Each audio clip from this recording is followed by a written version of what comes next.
نحمدہ ونصلی ونسلم علی رسولہ الکریم بسم اللہ الرحمن الرحیم۔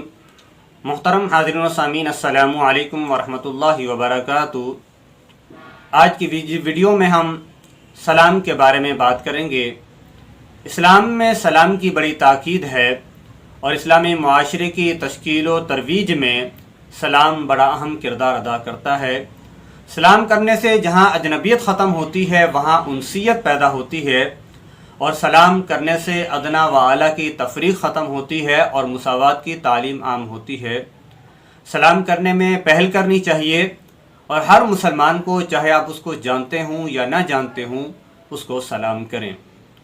رسول پاک صلی اللہ علیہ وسلم نے فرمایا کہ ایک مسلمان کے دوسرے مسلمان پر 6 حقوق ہیں، اور ان میں سے ایک حق یہ ہے کہ جب وہ ایک دوسرے سے ملاقات کریں تو ایک دوسرے کو سلام کریں۔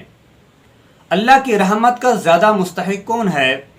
رسول کریم صلی اللہ علیہ وسلم نے فرمایا کہ جو شخص سلام کرنے میں پہل کرے وہ اللہ کی رحمت کا زیادہ مستحق ہے۔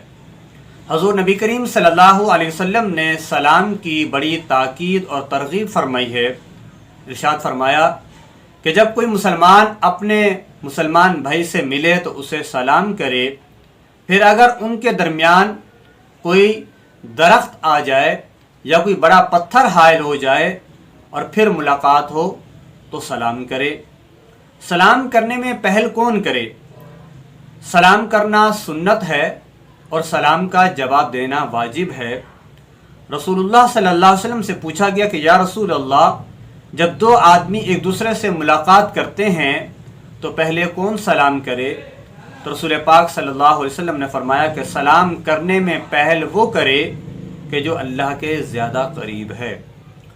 سلام کرنے میں اسلام کی تعلیم یہ ہے کہ سوار شخص پیدل کو سلام کرے، چلنے والا بیٹھے ہوئے کو سلام کرے، تھوڑے آدمی زیادہ آدمی کو سلام کریں، چھوٹا بڑے کو سلام کرے، شاگرد استاد کو سلام کرے۔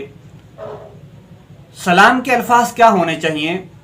اسلام کی تعلیمات کے مطابق سلام کے الفاظ یہ ہیں: السلام علیکم ورحمۃ اللہ وبرکاتہ، کہ تم پر اللہ کی سلامتی، رحمت اور برکت نازل ہو۔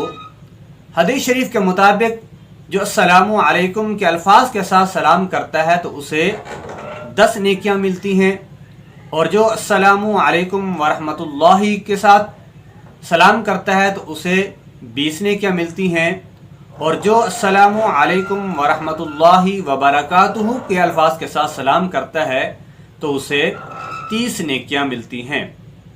ہمارے زمانے میں کچھ لوگ سلام کی جگہ کئی دوسرے الفاظ استعمال کرتے ہیں جو کہ شرعاً جائز نہیں ہیں، بلکہ بعض الفاظ تو ایسے ہیں کہ جن کا معنی اور مفہوم سلام کے بالکل خلاف ہے، بلکہ بددعا کے معنوں میں استعمال ہوتے ہیں۔ جانے انجانے میں، دیکھا دیکھی میں اور لا علمی میں ہم سلام کی جگہ ایسے الفاظ بول دیتے ہیں کہ جو سلام کے مفہوم اور اسلام کی تعلیمات کے خلاف ہیں۔ مثلا بعض لوگ اس طرح سلام کرتے ہیں: السلام علیکم، اس کا معنی ہوتا ہے تم برباد ہو جاؤ۔ بعض لوگ اس طرح سلام کرتے ہیں: السلام علیکم، اس کا معنی ہوتا ہے تم پر لعنت ہو۔ بعض لوگ اس طرح سلام کرتے ہیں: السلام علیکم، اس کا معنی ہوتا ہے تم کو موت آ جائے۔ اس کے علاوہ بعض لوگ سلام کی جگہ آداب عرض ہے، یہ بھی سلام کی جگہ استعمال کرتے ہیں، تو یہ بھی خلاف سنت ہے۔ تو ایسے تمام الفاظ کہ جو سلام کے معنی اور مفہوم پر پورا نہیں اترتے تو ان کو ترک کر دینا چاہیے، اور اسلام کی تعلیم کے مطابق سلام اور سلام کا جواب دینا چاہیے۔ اللہ تعالی ہم سب کو نیک عمل کی توفیق عطا فرمائے۔ والسلام علیکم ورحمۃ اللہ وبرکاتہ۔